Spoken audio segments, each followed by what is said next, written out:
All right, this is show number 45, the jpeg2RAW podcast. jpeg2RAW is a weekly photography podcast, broadcast live each Tuesday night.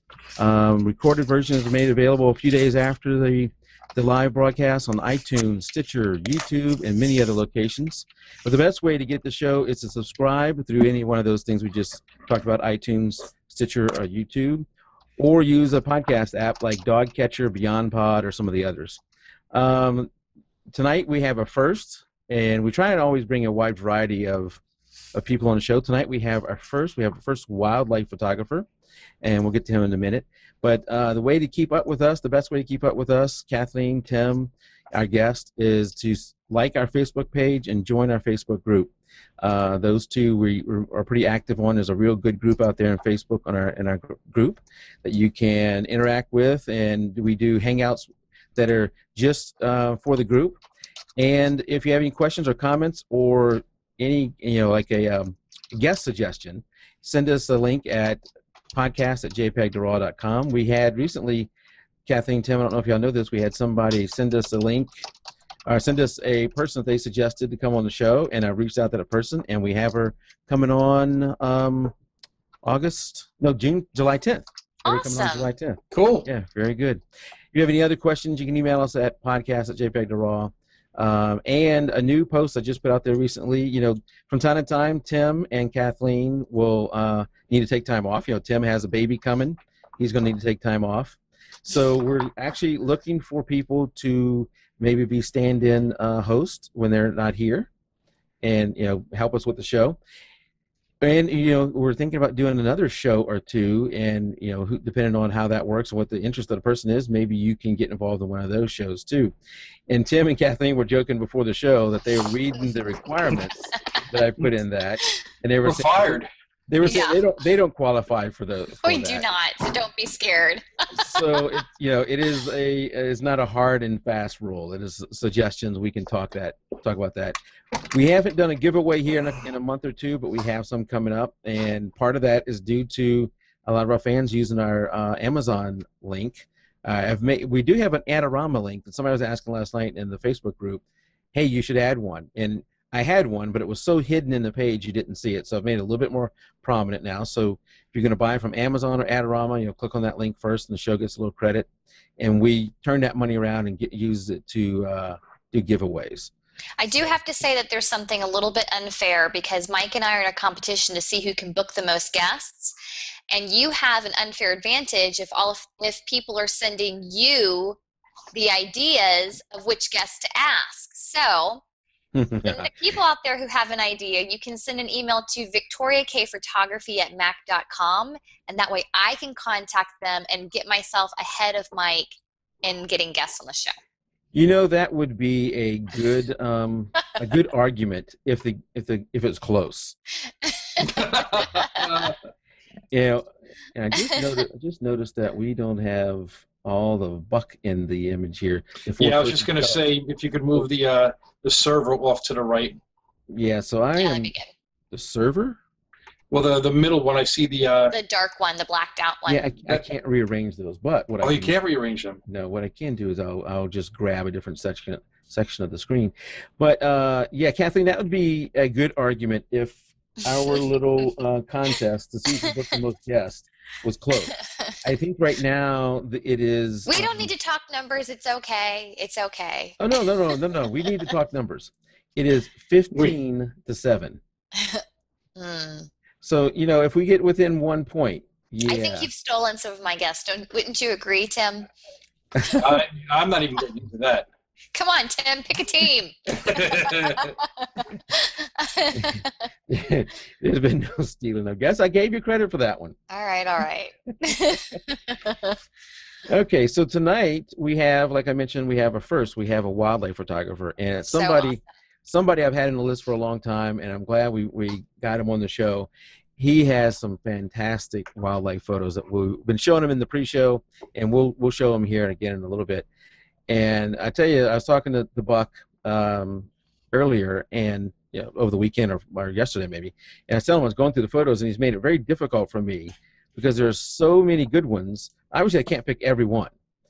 Right. So we'd be streaming them all night. But it's so Right. difficult to pick some because there's so many good ones that I just I want that one. I want that one. And I did pick way more than I wanted to, but at least you get to see some. And like I say every week, what we're streaming does not do the photo justice. So we'll have it in the show notes. Go to Buck's site or Google Plus or 500 Pics, a number of places you can see his photos, and go and see them in a better quality. And I think, Buck, you sell these too, right? Yes, I do. Yeah. So if, there's so many in there that you can find that you might like, and I think you got to go to your site, Buck, to buy them. You can go to my site to buy them, or you can get on 500px and buy them there. Okay. So, Buck, won't you, now that I've kind of brought you in, why don't you introduce yourself? Tell us how you got into photography and why you chose wildlife photography. My name is Buck Shreck. I own Buck's Wildlife Photography, and I've been doing photography now for the past 26 years. Wow. And I've collected probably over 500,000 images in my 26-year career. And how I got started in photography was I was a photojournalist in Vietnam for Stars and Stripes. Okay.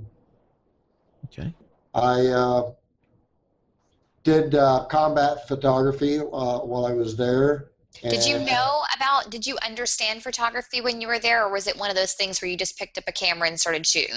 No, I didn't pick up a camera. What happened was Master Gunnery Sergeant come up to me and handed me a camera and said, start taking pictures. Wow. So it was kind of in the field training. Yeah. Literally, I did that. No stress. I did that and was really getting to love it for, I don't know, I just started loving it. And I did it for almost 13 months. And then when I came back to the States for leave, I was at the LAX airport, had all of my camera gear with me, and at that time there was $3,000 worth of equipment, and they got stolen. Oh, no. So needless to say, when I got back into country, I quit photography. Right. And I went to doing pro rodeo and a couple other things, and I got married. And when I got married, the wife pushed me to get back into photography. And I was working for the largest ranch in the state of Wyoming, and part of my duties was to take people up hunting. And when I would take them up hunting, I would actually do photography of the elk and moose and coyotes and everything. And you would shoot them before they got shot. No, yeah, before they got shot. So, and then I just the wife went to college and got her degree in computer science, and pushed me to get with digital, and got into digital and been doing it ever since. And now what you're going to see is what I do. And now you moved to Alaska for a while, didn't you? 13 years, yes. 13 years up in Alaska. Okay. So I'm gonna move us over so people can see some of the photos as we talk. Okay. And they're just going to stream in the background. We don't have to talk about individual ones. But so you lived in Alaska, and how far did you have to travel to go take some of these? I mean, were you hiking out into the woods for miles and miles, or how did you do that? When I first started in Alaska taking photographs, yeah, I would plan a trip, and I would go up over on Sheep Mountain over there in Girdwood, and start taking pictures of goats and Dow sheep, or I would take off and go into the woods and find where the bears were, and start photographing bears as I'm walking along the rivers and stuff. And You basically got to go where the food is, and if you follow the food, you'll find the animals. Okay. And now, what are you shooting these with? Like a 600 millimeter lens with a 2x extension on it or something? No, I use a 400 millimeter 2.8. I have two 1DS Mark IIIs, and I used the 400 2.8 most of the time because it's a lot more light. It's a little faster. Wait, the 400 2.8 is light? Well, it gives you Relatively speaking. It gives you a little bit more light, and it's a little bit faster on the shutters. So. Oh, okay. It's not light like in weight. No, it's not. Light. 17 pounds. Yeah. So how far? Yeah. So that's a good bit of gear. How far are you hiking with that gear? Well, usually, probably. I could hike probably all day with it, and then camp out, and then get up the next morning and continue to go. I've hiked up as far as the upper Russian Lake, which is quite a ways from the highway. And you're probably not thinking as much about the walk as you are about just moving on to the next picture or the next image. Well, that's exactly what I'm doing, is trying to find where the bears are so that I can find a photograph to take. And So now, are you traveling alone, or are you traveling with a group, or what do you normally do? I travel alone. Okay. There's nobody that really wants to go with me because of the fact that I get too close to bears. So speaking about too close. Yes. Go ahead, Kathleen. Let's talk about this bear brushing up against your leg. Tell us that story. I was photographing what they call the Bird Creek bears. And I got the Bird Creek bears on the AP News back east. And what it was there's an area that's called Bird Creek. And the salmon go up the Bird Creek all the way up to the falls, but they can't get past the falls. So, and most of it is all privately owned. So I'm sitting there photographing these bears for probably 2 months, I suppose, every single day. And I'm around these bears all the time. And I decided one day to take the wife salmon fishing because she had never been salmon fishing before. So I take her out there to Bird Creek where I've been photographing these bears, and I was photographing her salmon fishing. And all of a sudden she's pointing at me, and I couldn't figure out what she was talking about when I was looking through the viewfinder. And then all of a sudden it dawned on me, and I do carry a gun with me.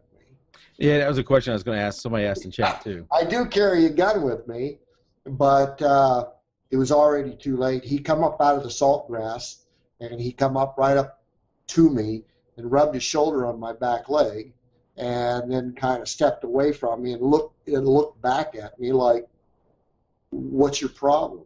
and the next thing I knew, he took off, and the wife told me to sit down because I looked white as a ghost. Yeah. Oh my word. So I've had a few run-ins like that. So does your wife go with you very often? She goes with me as much as she can.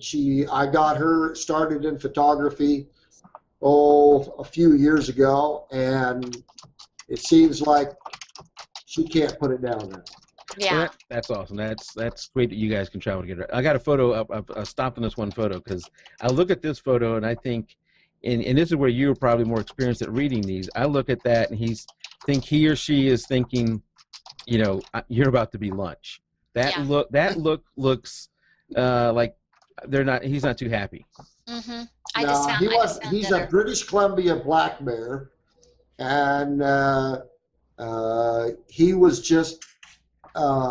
It was springtime, and usually the black bears in British Columbia will come out along the roads because of the dandelions. They love dandelions, and that's basically all he was doing. He was just watching me and making sure that I wasn't getting too close. But okay. No, that's not a look of your lunch. Have you had a bear where you said, you know, other than the one you just mentioned, where he just brushed up against you? It sounded like in that case, he was okay. He just kind of brushed up against you. Have you had a case where you were actually afraid, you know, for your life? I'm always afraid. Okay. If you're not afraid, there's something wrong with you. I don't care who you are. Yeah. I'm always afraid because I've been doing this for so long, and I think sometimes I'm going to end up getting hurt. But I don't know why. I just continue to do it. So. Now, is that the wife right there in an outhouse somewhere up in Alaska? Yeah, that's the wife. Okay. I'm sure she loved that picture. That's in the Tetons, yeah. Oh, okay.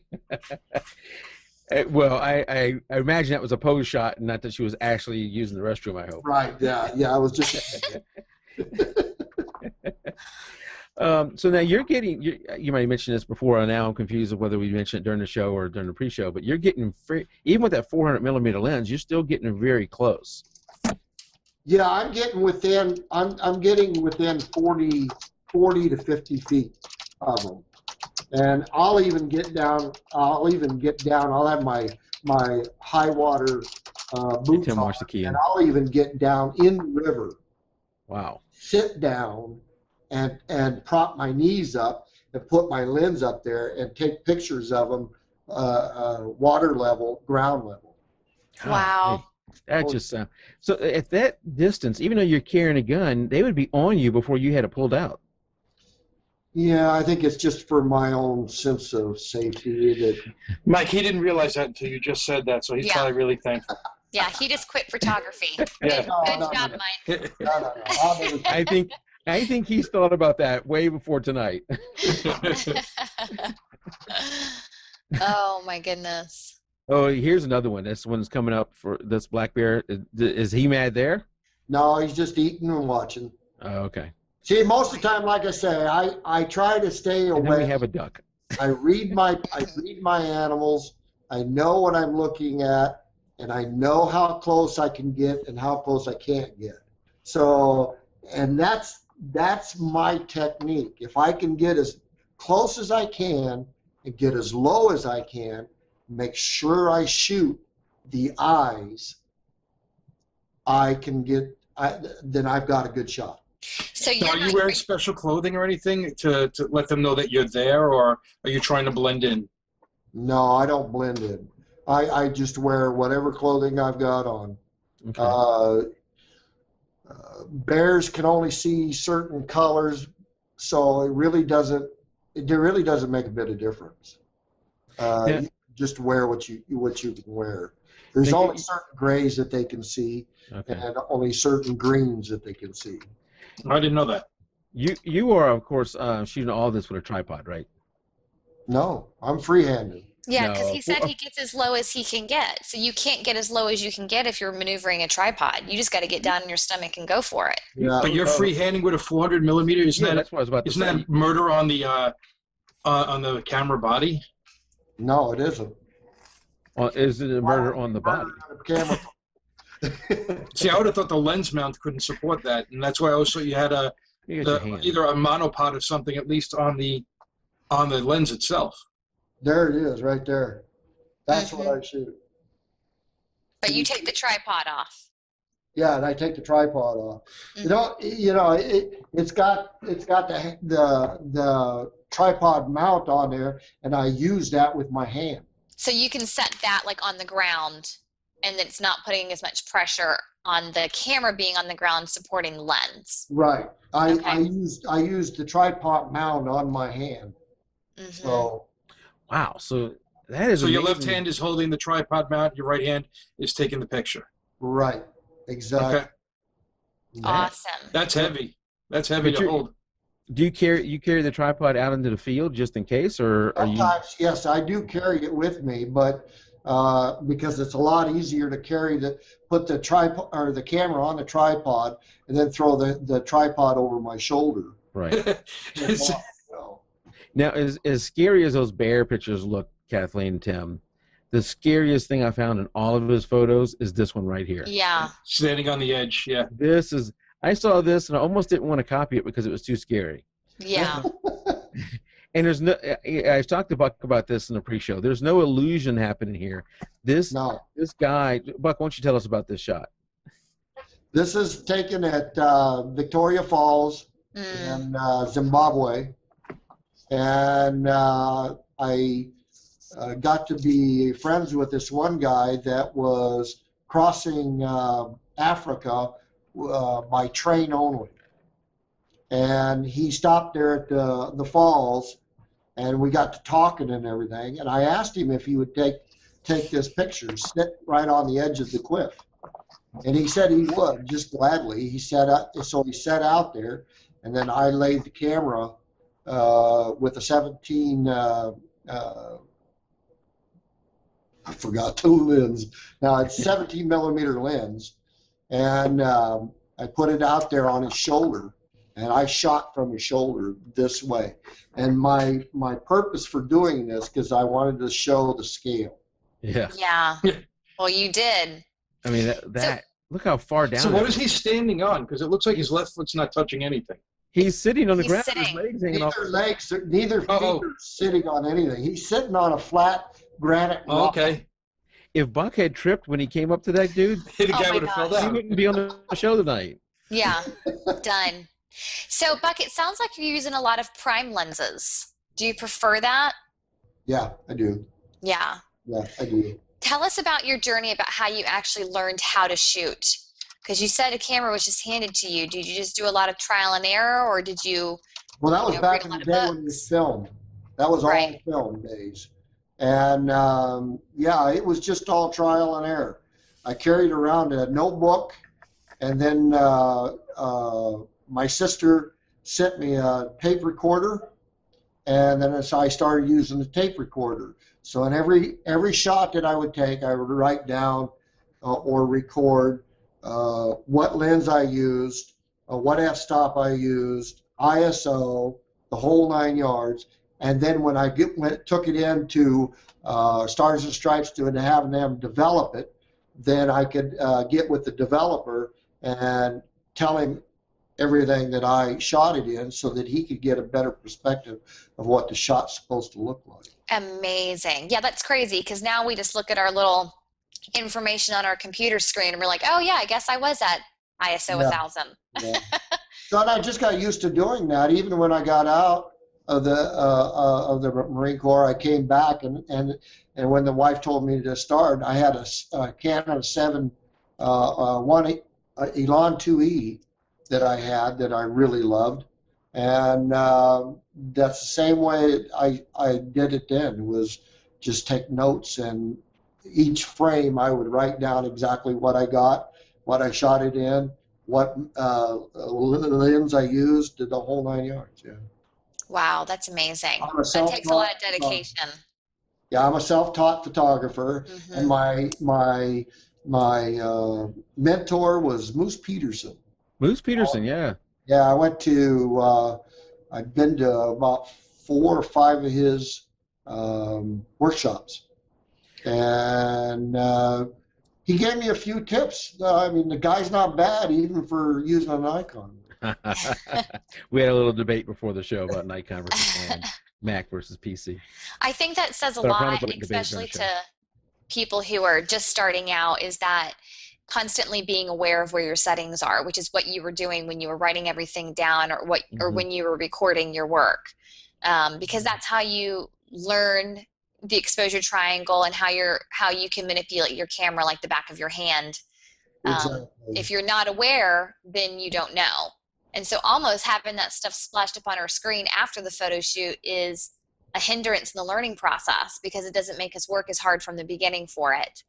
And the other thing too, even in this new digital age now, to the fact that where a lot of photographers, mostly amateurs and beginners, and what they do is they'll buy a new camera, and then they turn around and they take it out of the box and they go out and shoot.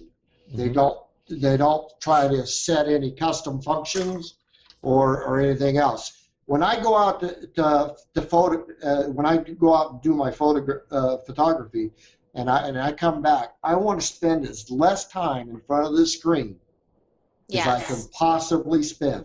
Yes. Right. The only way you can do that is to get your cameras all set up. They've got now I don't know about some of the cameras that are less priced than the one I have. And which one is that you're shooting again? I used the Canon 1DS Mark III. Okay. And I can set my contrasts. I can set everything, basically everything, in my camera. So when I put it on the screen, I don't have to do all this manipulating. You know, I like that. I've never thought about having to set my contrast in my camera. That's something that I'm constantly adjusting afterwards, and it just makes a lot more sense just to set my camera how I like to see it once it gets on my screen. Yeah. I'm gonna work on that and change that. Are you shooting RAW or JPEG, Buck? Huh? Are you shooting RAW or JPEG? I shoot RAW only. Okay. You know, that's the way I've always shot ever since I started. And I know, you know, some people may say that, well, if you're shooting RAW and you do all those contrast settings and all that kind of stuff, it's not going to carry through because RAW is the raw image. But those are like a side file settings that when you bring it into Lightroom or Photoshop or whatever you bring it into, it knows those settings that you set in camera. And it's some of the editors will apply those settings. They're not baked into the image, but it comes in with the image. If that makes sense. Does that make sense? Yeah, it's because a JPEG is a condensed file. Yeah, JPEG will have it. File is a loose file, so you can really, you can really manipulate the raw file, whereas the JPEG, it is what it is. Now, I stopped on this image because what I've heard, if you see a baby bear by itself, you should run right up and hug it. Yeah, that's what I agree. That's exactly what I would agree. I'll more than gladly let you, and I'll even take the Because baby bears by themselves are the safest ones because they're so small. Yeah, okay. Well, you really, you better start putting up some disclaimers out there, Mike, because boy, we're going to be in trouble. Yeah. Yeah, I grew up in South Louisiana. We didn't have bears, but no, I'm kidding. bears. Yeah, that's true. I am kidding. Baby bears. I'm saying that as a joke because I would think that the most dangerous times are when you're around a baby bear and with the mother. That's true. Anytime you're around, anytime you see cubs, be sure to be looking for the mother because she's around somewhere. Right. And she'll be very protective. Yeah, and a lot of times, depending on the bear, if she's a young mother, she will protect to the death. Mm-hmm. If she's an older mother, she already's been up through the ropes before, so she knows basically what is really danger and what's not. Yeah. And but young mothers are the ones you really got to watch because they will go to the ends of the earth for their cubs.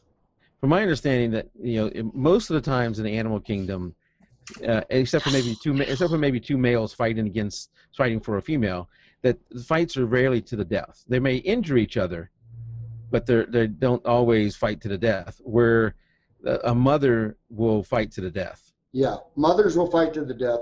Other bears won't fight to the death. They'll hurt each other, but they won't fight to the death. It's just like the one bear you have in the stream there. Mm-hmm. His name is Bully, and he's a 6-year-old bear, and there's a pecking order along the rivers, and just like any other wild animal out there, there's a pecking order, and he got too close to this bigger bear's fishing hole, and it took one swipe, and that was it. And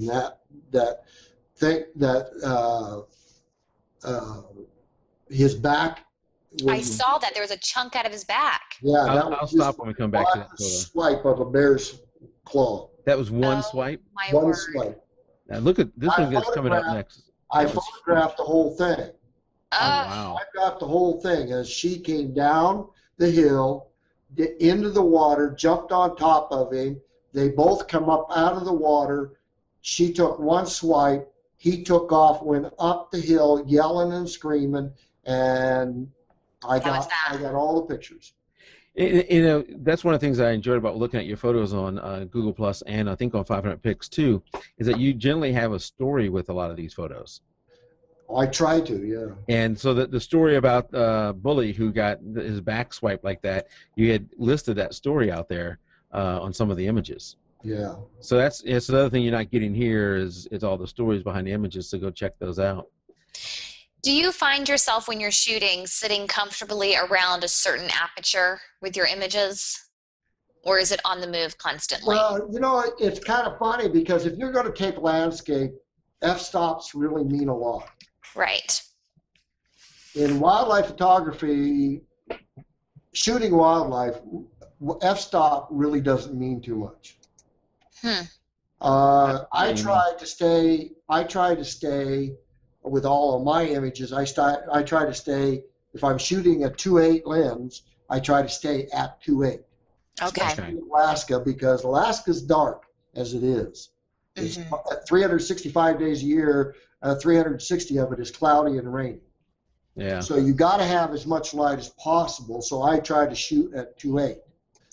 But when it is sunny, I still try to stay at 2.8, simply because of the fact that it's not because I'm used to it. It's just that I find my shutter is faster, and it makes me get the kind of pictures that I get. Yeah. Now, shooting that 400 millimeter handheld, what kind of shutter speeds do you have to get in order to get a sharp image? I use the center focus. Okay. You're always sticking on that center. That center focus. And do you recompose? Sometimes. Like, do you focus and then recompose? Yeah, sometimes. Mm-hmm. Yeah. What kind of shutter speeds do you have to get in order to handhold it? Because that 400 is heavy. Well, a lot of times, if I am hand holding it, I'm not really hand holding it per se, just upright. Okay. It's like in the ground or something. I'm leaning up a tree, or I'm laying on the ground with it on the ground and stuff like that. So you're using natural tripods. Yeah. Mm-hmm. Okay, that helps out. Yeah. Yeah. Wow. Now, sorry, go ahead. Your eagle shots and ones coming up, those probably offer a different challenge because they're moving, you know, flying through the air. And you got some great shots of them in the air. Yeah. Do you have a secret to that? Because the other thing is not only are they a great shot in the air, but it's in focus, like the head's in focus. Well, a lot of them with the heads in focus are the ones that are coming towards me. Okay. So that helps out a lot. But people that are, I know when I give workshops, I get a lot of people asking me about flying shots and how to take them to where you are on focus. There's the number one seller there. Love that. So I did have it, huh, Buck? You did. It takes a lot of practice. It just, and the way I practice it was going to the airport and taking pictures of planes. Oh, that's a good idea. And having them come in and land and taking off, and then taking the pictures of the pilot so that you can get that pilot's face right there. And that'll tell you whether or not you're doing any good. But it's a lot of people have this tendency to move their lens, click, stop, and then click, and then move. Yeah. You have to follow through. Follow through. Don't ever stop. So when you're out at the airport photographing the planes, how long does it take before Homeland Security comes out? Oh, up there in Alaska, they don't fool with you over there at the small airport. I think around here in Atlanta area, they probably would. I assume you were talking about getting pictures of like Cessnas or something to get the pilot. Exactly. Yeah, not the jets. No. No, I love this image. Is awesome. Not only do you have the head in focus, you can see he's got a fish, and to me, eagles just always look so powerful. They have this powerful look in the face. They are. They're He's determined. Yeah. I love eagle shots. In Homer, and there was a lady we called the Eagle Lady, and she died, and she was granted by the Game, Fish, and Parks to be able to feed all the eagles that were there until she died. And when she died, the last feeding of the eagles was done by her nephew, and this was one of the shots to where he was feeding when he was feeding the eagles. Okay. Wow. Now you no longer live in Alaska. You live down in Texas, I believe now, right? Yeah, I live down in Austin. Yeah. Do you get to make it back up to Alaska very often? I travel everywhere. Okay. And you mentioned workshops earlier. What kind of workshops are you doing, and how often? I used to give workshops. I haven't given a workshop in over 2 years. I just haven't had the time. I've got a lot of irons in the fire, and I'm trying to give back to photography and everything in a different way than just giving workshops. Right. Tell us about that website thing that you were kind of mentioning before, that app that you were putting together. Oh, the app. Okay, thanks for asking me that. I'm proud to be working with a bunch of 6 different photographers, and we've developed this app that we're trying to put out for all photographers, and it's called Pop Photo Spots, and it's going to be out in about 2 weeks, and it's going to help anyone from newbie to pros to help them find photos in the area that they want to go to be shooting to see what kind of photos there is. Plus the fact they're well, like the wife and I, we traveled all the way from Alaska down to here, and we used one of the versions that was being created, and we were finding spots we've never been before. Wow. And so it's going to be it's like, if you think about the well-known app Yelp, where it shows you the nearest gas stations, restaurants, and everything, this one's going to show you all the top photo spots in the U.S. That is awesome. I would love something like that. Yeah, and it'll give you weather conditions, sunrise, sunsets. Oh, stop it. That's so awesome. Oh, yes. You know, for somebody, let's say for me, if I was to travel up to Alaska, it seems like, let's say I just had 2 weeks. You wouldn't even know where to start. Exactly. I would spend my entire 2 weeks looking for the location. If I didn't have a guide or somebody like you to show me where to go, I would spend all my time looking for the location. Totally. Now, I imagine that you, since you've been there, lived there for a while, you knew right where to go, pretty much right where to go when you went out. This app, Mike, will show you, give you locations, directions, weather conditions, XF data on how to shoot the photograph in that area, the whole 9 yards. So it's going to be called Top Photo Spots. Top Photo Spots. And it's $1.99. You can't buy a cup of coffee on the road for $1.99. Now, I know you're a Mac user. Are you going to make it available for the Android? It's going to be made for Android and Apple. Okay. Do you guys have a website for it right now? We're going to be putting up a website how to get to it on Flickr, top photo shots on Flickr. It's a group. Okay. Cool. And when you do get that website up, send me the link, and I'll add it to the show notes. Go back and add it to the show notes, so that people can get it from there too. Yeah.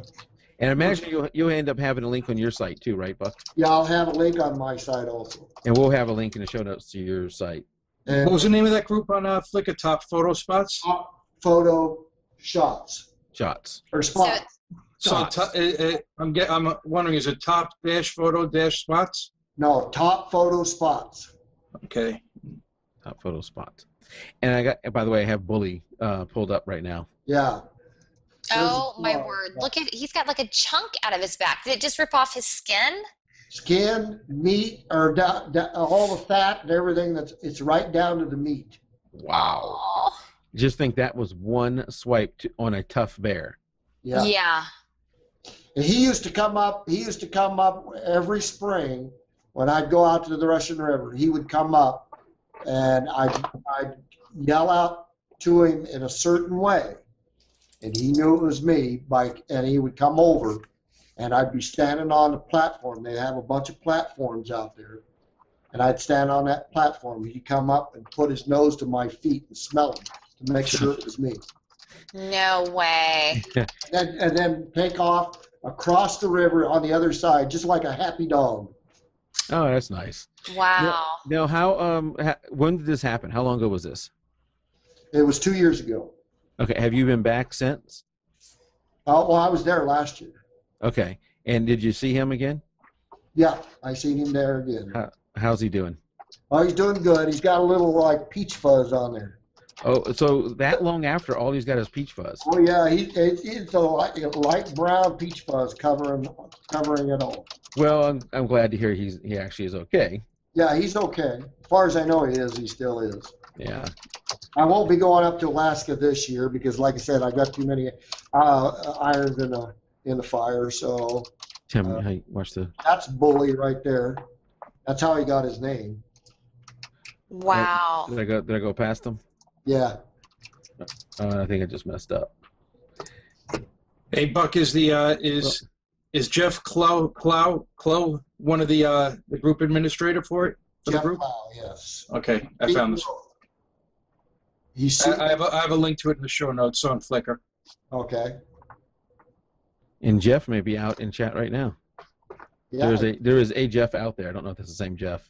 Oh, actually, I think he probably just posted the same link I went to. Awesome. Perfect. Yep, that is the one. Thank you, Jeff. Yeah, thank you, Jeff.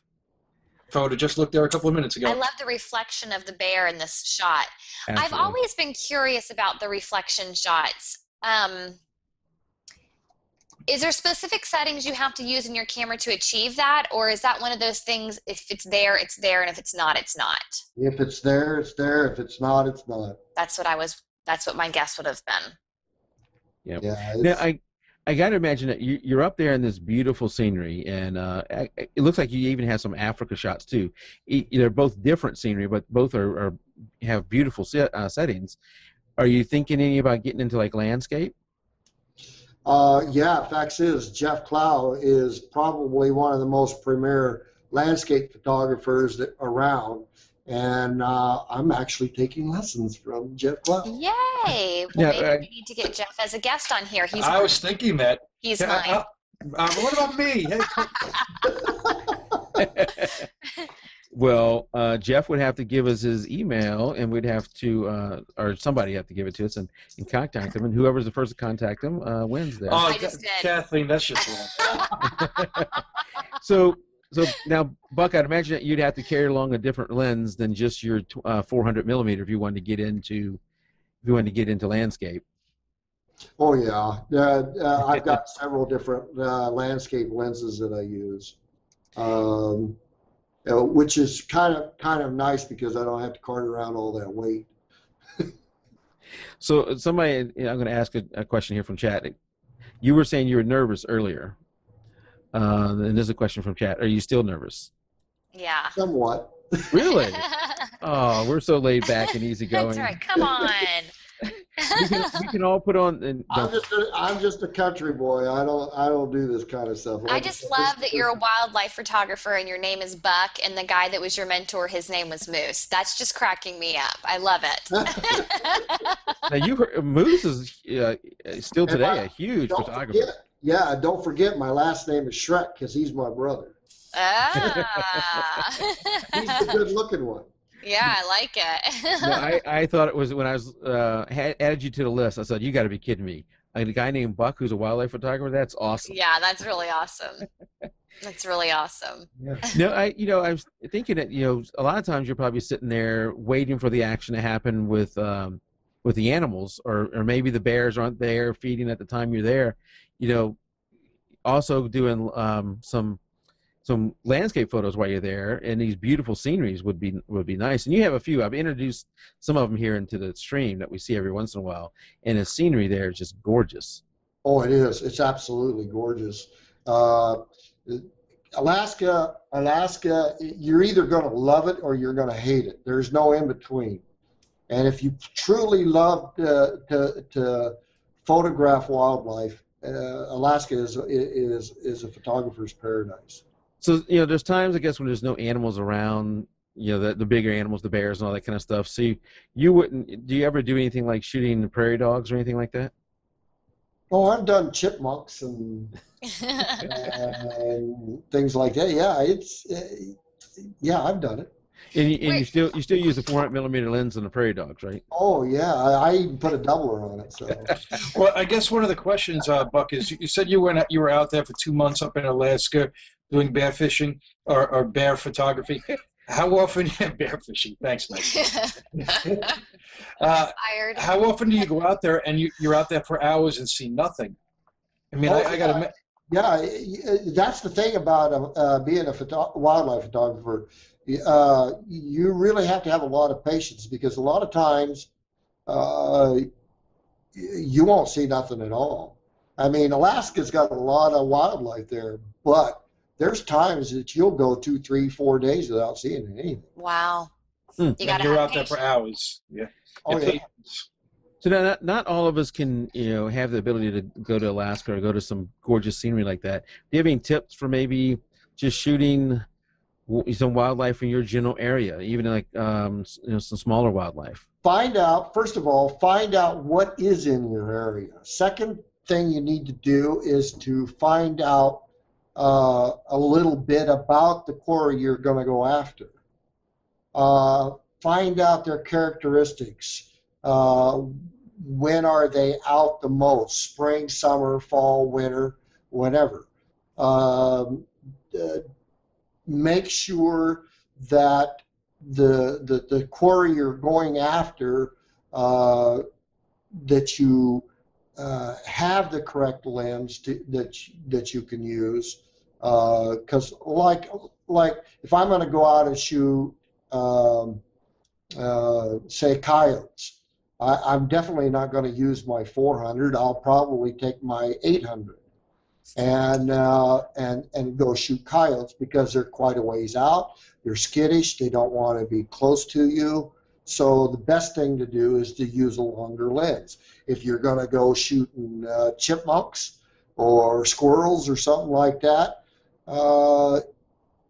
you may want to use a landscape telephoto lens. That may be all you need to take. Maybe something like a 70-200 or 300. Yeah. So the coyotes, it's not a danger thing why you need a longer lens. It's the fact that they're more skittish.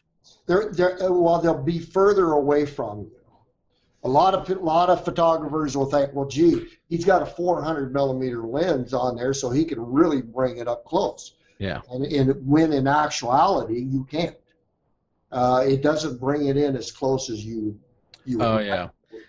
I get that when I shoot soccer. Even with a 70-200, people will walk up to you and say, "Well, I bet you can shoot the gnats off of somebody's nose." Yeah. Like, no, it does not zoom in. It doesn't work. Not that much. Yeah. No. Now the 800mm, you're not hand holding that too, are you? Yeah, I can. Oh, good God. Yeah, because it's a lot lighter. It's lighter than my 400. Oh, because it's probably an f4, f5.6. It's an f6. Okay. Or f4. But f5.6. Okay. So yeah, but it's the same size as the 400, but it's a 5.6 and it's lighter. It only weighs 12 pounds. Wow. 400 weighs 17. Yeah. So and anybody out there in chat or listening to this later, those are not cheap lenses. No, they're $12,000. Yeah. Yeah. I'll take 2. Yeah. And but there's a reason. The new 400mm lens out there is 8,000. I think it's 8,000. Yeah, I think on the Nikon side it's around $8,000. There was a picture that went by with a bunch of waves rolling in all at the same time. Where was that shot taken? That looks unreal. Where is it? My vacation in Hawaii. I was going to guess that. I grew up in Hawaii, and when I saw all the waves come in, and I recognized the spot. Yeah. It's beautiful. It's a great shot.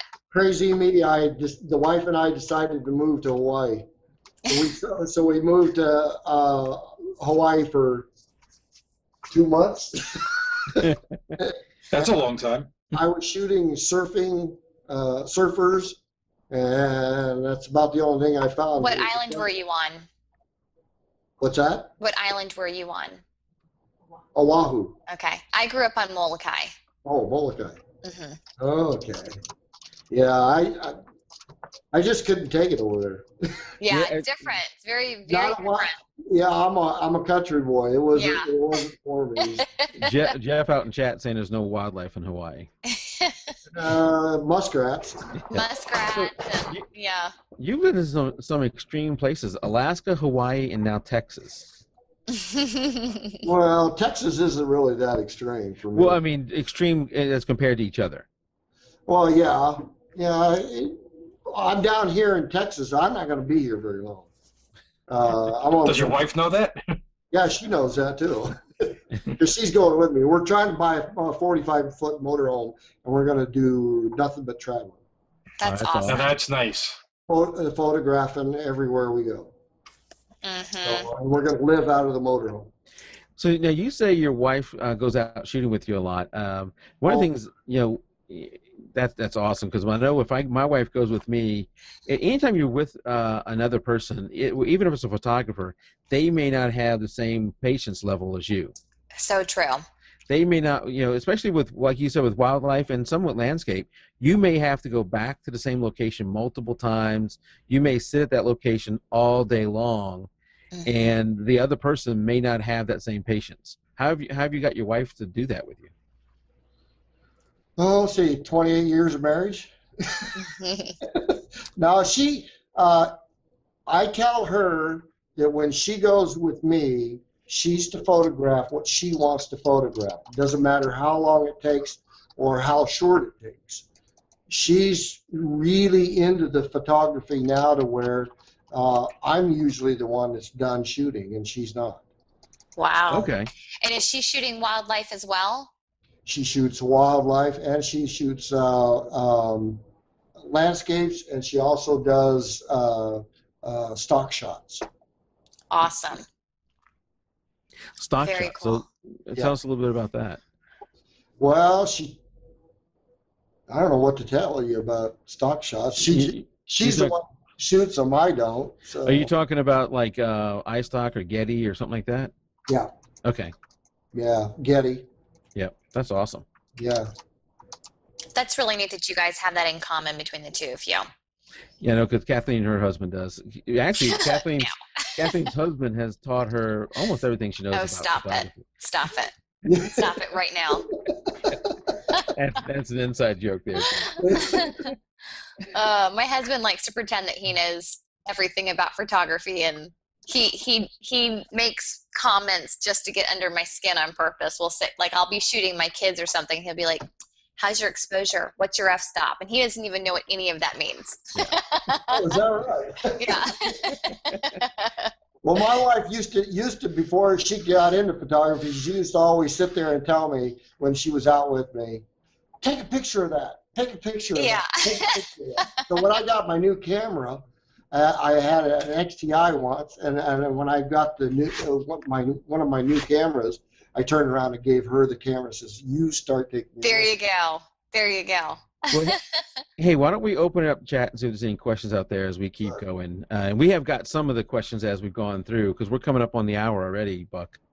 Okay. But let's go ahead and anybody out, we'll keep talking, but if you have any questions out there in chat, now's a good time to bring them up. Anything we've missed asking Buck, or that you might have missed as we're going along. And I love how I have these images ordered. I had that one, the bear, that looked like he's about to come and eat you, and then this nice little duck. Yeah, I love it. So, Buck, I have a question. Yeah, I do small critters. Yeah. And I love that. I actually love that photo of that duck. It's very nice. Yes. Yeah. It's looking right at you. Yeah. When you're trying to make a living off of wildlife photography, is it mostly because you're selling your prints afterwards? Is that how you do it? No. Selling photographs is very spotty Right. at best. Usually I give workshops, or mainly I give workshops. Here lately, like I said, I haven't given any, but most of the time I give the workshops because that's where I make a good living. But I do make somewhat of a living off of selling my photographs to magazines and whatnot, because I've been with the same editors for probably, I don't know, 16 years. So Wow. they change editors from time to time, and usually the editor that is leaving usually tells the new one coming in, keep these certain people, and Sure. and so I just continue on with them. So what kind of magazines can we see your work in? Oh, like the Bugle, they just bought several of my elk photos, and they put me in a calendar, and they wanted me to they want to put one of my images in a great big poster for their trade shows. I love it. So yeah, I make pretty good. I make a decent living with it, but nobody's going to get rich. Right. Yeah. You do it because it's your passion. I do it for more passion than anything else. Sure. You have to. Let us know when you go to do workshops again. We'll we'll broadcast. When I start workshops up, I put them on my website. Everything will be on my website. Yeah, just let us know, and we'll link people over to your website. Now, those workshops, are they like in Alaska, or what are they at? They would be, but what I'm trying to do right now, Mike, is I'm trying to give workshops over in Africa. Oh wow, that's awesome. I'm going to be going to Africa here shortly to get things set up to bring people over for workshops over there. There's certain I have to have a certain amount of people going over before it's profitable, right? Before it's profitable. So I have to go over there here before too long and get everything set up. I tried to get it set up the last time that I went, but it didn't work out to that. So I'll have to go over again. But I'm planning on giving 3 workshops a year over there. Well, let us know. We'll publicize it. Hey, so I got a few questions from chat. So first one was that bison photo. How close were you to the bison? There's one where I guess he's talking about the one where, heck, the bison's face takes up almost the entire shot. Oh, that shot it's not a cropped photo. That is an actual photo I shot of a bison that was in Yellowstone, and it was I shot it with my 400 millimeter 2.8, and I don't know, he was probably, I don't know, 20 feet. Wow. I shot it out of my truck. Okay. I was safe this time. Okay. So. Okay, here's another one. What mode are you shooting in? Aperture priority, manual? I use Aperture, or AE is what they call it. So on the Canon, right? Aperture. It's another mode for sports shooting. I use Aperture priority a lot when I was doing sports. Yeah. Now there's another question, and I've noticed this when I was going through it. Your white balance always looks wonderful. Do you do anything for that, or are you just doing auto white balance or custom setting, or how are you doing your white balance? The white balance is automatic white balance. Okay. That's what I use. And that generally, cameras generally do a decent job of that when you're outside. Well, I would think it would be great. Yeah. It's a whole lot better than putting out a light meter and finding out, the shadows and everything else. Well, and it's not like you're trying to get skin tones correct. I think next time you go out there, you take Kathleen, give her a gray card, and say, "Run over to that bear. Run over to that bear, and let me take a meter off of it." No. We'll use the what was that thing that she just bought? The Expo disc. My the expo expo disc. disc. And That's right. you run over, stand next to the bear, and take a That's picture right. of what. Because you have to go up to where you're gonna go. Yes. So she can go stand next to him. Yes. Notice we're volunteering Kathleen for that. Yes. Thanks a lot. There's that picture of Hawaii there. It's beautiful. Reminds me of my honeymoon. Mm-hmm. I don't remember the waves being like that though. That was taken just before the great big surf, the largest surf that came into Hawaii. What So month was that? Do you remember? February. I was figuring it was around winter time. So this is not the North Shore of Maui? Yeah, that's the North Shore. Okay, yeah, I was going to say that. I remember that area up there, and that's where they have all the surfing. Yeah. That's what at certain times of the year you got to have somebody with a jet ski to pull you out of there when you wreck. Yeah. You know, when I first looked at this, I thought this was like a waterfall or something. Oh, And in the far end of it, and you can't see where I'm pointing with my finger, obviously. But in the far end of it, I've learned my lesson when I'm photographing landscapes and everything else, that my mentor, landscaper, Jeff Clow, would always tell me, get low, get low, get low. So that I've incorporated it even into my wildlife photography now. So yeah, it helps when you get low. it does, and it helps with a lot of things, even with kids getting down Especially to their kids. level. Yeah, getting down to their level. Yeah. Yeah. It's a different perspective. Yeah. Do you shoot in burst mode or single shot? Burst. Okay. Burst. I think we have at least one person who wants you to take them with you when you go to Africa. I imagine you can go with Buck when he goes to Africa. When he does the workshop. That's right. When I start the Why not? workshop up, yeah. Yeah. I mean, your landscape stuff is gorgeous too. That's I a like phenomenal shot right there. That's Kenai Lake. That's There you Kenai Lake, where the mighty Kenai River flows out of. So yeah, it was taken right during the fall, and these mountains never had the snow on them the day before I shot this, and then when I went to shoot it, it had snowed that day, and the snow level come down that far. Now I thought, Gorgeous. gee, that really made the shot there. Yeah, Yeah. it's beautiful. Wow. I mean, you could spend forever up in Alaska and still find new things to shoot. Well, This is Alaska. Is this Alaska? Yep, this is Okay. Alaska. Yeah, this is Kenai Lake. Just beautiful scenery and the wildlife. Now, so what time of year are you up there shooting the bears? Usually bear season for me starts right around July 15th and ends in August or September. What is the weather? I don't know what time of year this shot is, but what is the weather generally like when you're up there? Generally, it's rainy and cloudy. And temperature-wise, is it cold? Is it hot? Right now, it's only 45 to 55 degrees. And I thought I had read somewhere that even though you wouldn't think it, Alaska, they have a lot of mosquitoes and bugs like that. Is that true? They have a lot of them, especially when you get around the water. Yeah. That's not something I generally would have thought because it's so cold that they die off. But during the winter, there's no mosquitoes. But during the summer, it only takes 48 degrees before the mosquitoes come out. So. Wow. And I think you were telling us about this shot in the pre-show. Oh, the dogs. Yeah, this is what they call a practice run.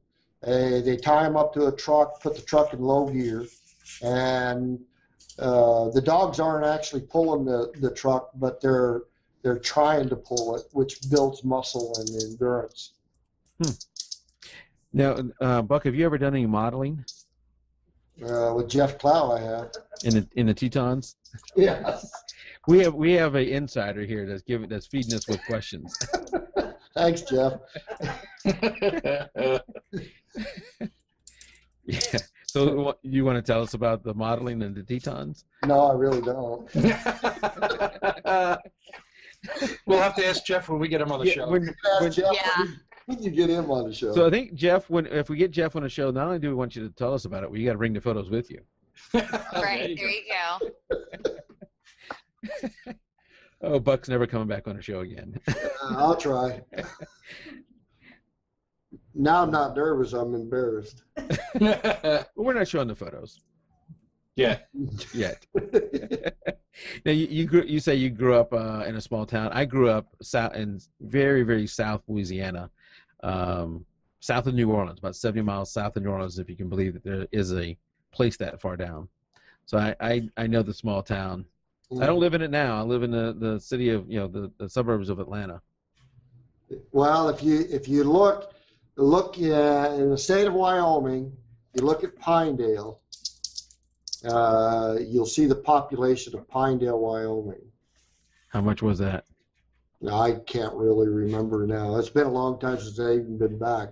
But at that time, there was probably, I'm guessing, 8,000.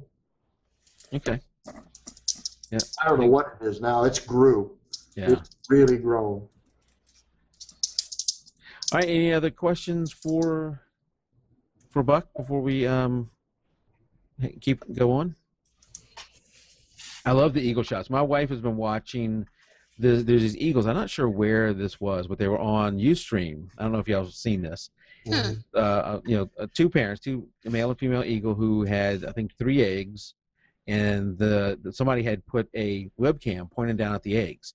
So you got to see them through the whole process. Mom and dad sitting on the eggs eventually hatching, mom and dad and feeding the babies, and now it's to where they are grown up and they're walking around on the edge of the nest and going out on some of the limbs, so they'll be taken off pretty long. So you have to see awesome. It is the craziest thing. If you go and watch that at any time, there's 20,000-30,000 people looking at that at any given time. Wow, that's so awesome. If somebody really wants to go and shoot eagles, the place to shoot eagles, and I know it's a little bit cold when you go up there, but it's in November. It's November 15th.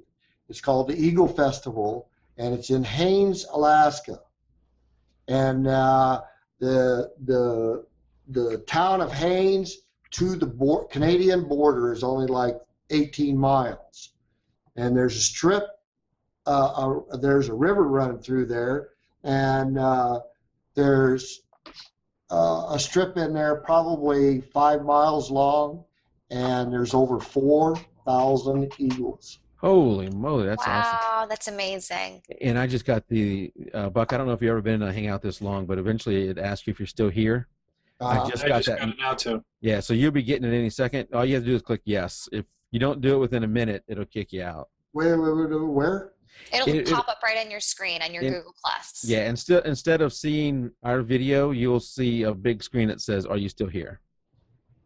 So if you haven't seen it, not anything on the screen yet. Yeah, so it could be within the next few minutes. Just be looking for it. There it is. Oh, there we go. Perfect timing. So. And this isn't necessarily wildlife. I threw this one in because as I'm going through it, I saw that he has black labs too, and we have the black lab, and just love this photo because it's special to me. Yeah, it's very sweet. What a sweet puppy. I saw him really. But this one here is of Abby, and this Abby is not a lab. We thought she was. Oh, she's not. This one is a Catahoula black leopard. What? I've never heard of that. Me neither. They're a Louisiana state dog. Oh, really? Yeah. Come on, Mike, you should know that. You think I should because I'm from Louisiana, but I don't. That's too funny. But then when we moved here to Austin, we picked us up a full-blood 3-month-old lab pup. So I haven't gotten any pictures of him yet. Well, we saw him hanging out behind you on the webcam the whole time. Yeah. He was spread eagle on your floor, really relaxing for most of the podcast. Well, yeah, because he really doesn't know what to do. His name is Augustus, or we call him Gus. Oh, I love look it. at that. There he is right there. So sweet. But yeah, we're kind of happy to have him. I had to get another dog for Abby. Yeah. To play with, and they get along great. That's awesome. And just a side note, I had mentioned a while back how our dog was diagnosed what we thought was bladder cancer. Mm-hmm. Mm-hmm. And we've since gone on and have more tests done, and appears it's not bladder cancer. That Oh. 2 vets were wrong. Wow. What? And put my wife through all of that stuff, so we're not too happy with them. Turns Yeah. out that, I don't want to go into too many details here, but when they fix a female dog, they don't always get all the parts. In this case, they did not get all the parts. And those parts, after, I guess, a amount of time, those parts had reattached somewhere and got their own blood supply and are continuing to, do that. And so it's like she's in constant heat in a way. She's not in heat, but because she's been fixed, but is like that. And because most of the stuff's been removed, it will not stop. It'll just keep going on. So they have to go back and refix her. The solution is they don't know where it is because I guess it moves around. The solution is you got to do surgery on it, go in there and take it out. So that's $2,500 to go. Oh. Well, what about the first person that did it wrong? Don't they any responsibility? You would think this was all the same place who diagnosed her with the cancer, the same place who did the original fixing. The original fixing, yeah. And that is, I'll go ahead and name the name of the place. It's Bansfield, who is inside of PetSmart. Yes, yes. So, needless to say, Bansfield is no longer our vet for any animal. Yeah. Ever. Oh my goodness. And apparently you're not going to be recommending them either. What was the name of that company again, Mike? It is Bansfield. And you do not use them. Okay. Yes. Wow. Anyway, a little side note. The good news is, so all of that, as mad as is that, makes you, the good news is it does not look to be, terminal, so we can get that fixed. That's great. Good. That's great. Not going to be cheap because we've already spent $1,500. No joke. Oh my word. But at least. What do you do? What do you do? It's a family member. That's right. Well, Buck, we are over the hour, and we thank you for coming out. If you will, we do a little. You know what? I got pre-show interview up there on this. This is not what I wanted to have. Buck, thank you so much for coming on the show. You've been so inspirational for a lot of us, and just an encouragement to get out there and just kind of be patient and see what nature brings you when you shoot. I think it's really encouraging. Well, thank you. Yeah, thank you very much. And wonderful shots. Buck, when we end the show, we'll come right back and we're gonna do a quick 5-minute, 10-minute highlight edition of the show. We'll give you a rundown of what that is. It won't take long. Okay. But as we head out, I wanted to thank everybody who came out for the live show tonight. We had a decent crowd tonight. And thank you for your questions, Jeff, and a number of other people who are feeding us questions. Thank you very much. We have one more question that Jerry's asked twice. Can we throw it in real quick? Sorry, I missed it. It says, does Buck use the teleconverter? And if so, is it a 1.4 or a 2x? I use both. Okay. I use both teleconverters. Awesome. Well, thanks for answering that, I'm sure. Yep, thank you very much. As a little note, we will not have a show next week, right? Yeah. July 4th is next Wednesday. And I think we're scheduled to have the day before off. So no show next week. The week after, we'll have a person coming on talking about image organization, backup, scrapbooking, a lot of neat stuff like that coming up. Very cool. Another thing is, even if you're listening to us on Stitcher and or YouTube and you're not using iTunes, but if you have iTunes, please go out to iTunes and leave a comment on the show. That helps us move up in the rankings. Consider subscribing either through YouTube or iTunes or Stitcher or whatever your podcast catcher is, so you can see all our great guests we have coming up. You can also follow us on Twitter, our Facebook page, or join our Facebook group. We had a number of people from our Facebook group out here tonight. They're a great bunch of photographers who are awesome and always willing to help out other people in the group. We've really developed a good group there. Yeah, I love our group. Yeah, and if you are going to purchase anything from Amazon or from Adorama, consider going out to our site, click on one of those links. It doesn't have to even be photography related. We've had some people buy, and I don't see who is buying what, so just so you know that. We've had people buying music recently and getting us credit. So we get that's really smart. Yeah, so you go out there buying your music, you clicked on our link first, and we get 10 cents or whatever it is, but we get, it adds up. And those funds we are using to do giveaways. This is a nonprofit show. We have great guests like Buck on, and just to highlight their photography and for us to learn from. Yes. Yeah. So we thank all you guys for coming out, and we hope to see you in 2 weeks. Be watching the Facebook page, and we'll post the link out there. Good night, everybody. Good night, guys. Good night, everyone.